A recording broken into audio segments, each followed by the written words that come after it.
things work how they don't. And hey guys, for this video, I'm going to play over a game and then commentate over this game. So hopefully you enjoy this.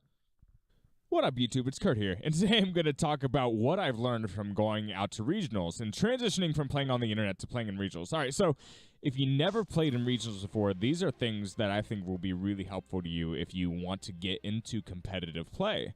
And there's a lot of differences. I'll go over my experiences here. I decided to take meta to this regionals, and that overall, it was still fun. I took Salamangreats to regionals.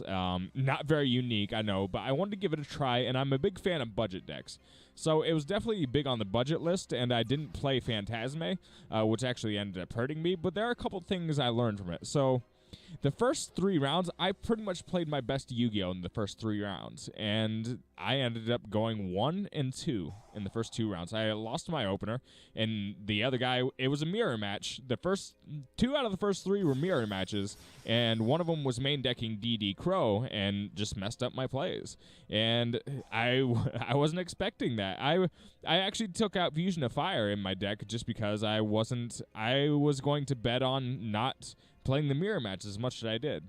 So one thing I learned from that experience is that you can definitely plan on playing meta, but you never will know which meta you will get. And another thing I think that is really important to mention is that when I was playing, well, the thing is, I wasn't as used to Salamangreats as I am my regular, fun deck. My rogue strategy is trains, and one thing I noticed is that, well, after 3 mirror matches of playing meta, it wasn't as much fun anymore. I feel like I probably would have performed better if I played a deck that not everybody else was playing. And I'm not ragging on people that play meta. It's just for me personally, the mirror match, a lot of it's just card draw, and it's really frustrating if you just get a worse card draw than your opponent in the mirror match. And mirror matches in general tend not to be very fun for any matchup. So that's one thing I learned. If I was playing a deck that I thought was even more fun than what I was playing, I feel like that would have sustained my attention longer, and I would have done better over the course of the day. So after other people dropped and things, I ended up 4-4, which is okay, but I could have played better in the day. And the third point I want to mention is if you're going out to regionals, it's definitely good to test online. But testing online and playing in person are 2 way different things. One, people don't always understand all the rulings. There's really good players that just assume some things work how they don't. And it's hard to point those things out to them. It makes for an awkward interaction. But the thing is, the pace of the game is so much slower. And when you're dealing with a graveyard in person that you have a lot of cards to sift through, it's a lot different. It's a lot faster online, but when you're in person, it kind of makes you think harder because not everything is as quick to view as it is when you're online. Like if you're playing Salamangreat, I've had games where I would have 10 to 15 cards in grave, and it's just harder. You can spread them out in your playmat a little bit, but it's not as efficient. Some people are really good at it. They get really good hand skills, and they're able to just keep their entire graveyard in order and just swipe it across the board to check it. And that's really cool, but a lot of players like me, they don't have that sleight of hand to be able to do that type of thing. So yeah, hopefully you guys understand that, yeah, playing in real life, even though the rules are the same, the interaction becomes way different. You start to read. Each opponent has a different personality, and you start to read what they do.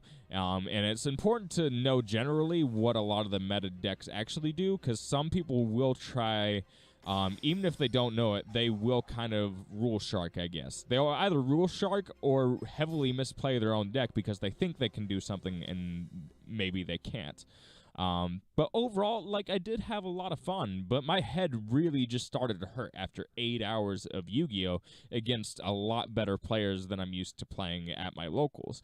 Now, overall, again, yeah, it's a very luck-based game, but on the day, I went 4-4, and if I did not make a single misplay, I could have possibly gone 5-2-1. That was the best case scenario if I did not misplay, and that's even not even me accounting for the fact that if I didn't lose early, I probably would have had a much tougher road to get to get to my last match. So those are all things to keep in mind, and those are the main points I wanted to go over. Side points. One interesting thing is I think the skill level does get higher at regionals rather than the locals, of course, but the thing is, there's still a pretty big skill gap, and I feel like the early rounds, probably about 20 to 30% of the players are probably not that great. So if you're a decent player, you can get matched with really good players early on, and that just kind of sucks. Again, there's just no predicting what's going to happen at a regional. You could get scrubs your first 3 rounds by some statistical miracle. Eventually, it will catch up to you, but like, it can't always be that easy. You just got, I would say, take what you're going to have fun with, and invites to Nats, I mean, or WCQs, they should only be secondary. I mean, I've never been to one, but don't feel like you're always chasing something. If you feel like you're always chasing something and you're super competitive, you're not going to enjoy yourself, and you're just going to make it harder on yourself if you lose. So I think I learned a lot of things, and I think I learned, actually from playing a different deck, how to better build my other decks and just seeing what was there. And each regional it seems like it has a different meta. There were only 2 Sky Striker players out of like 160 there, and a lot of people were playing Dracos and Thunders. That's just what the Pennsylvania like meta has been like.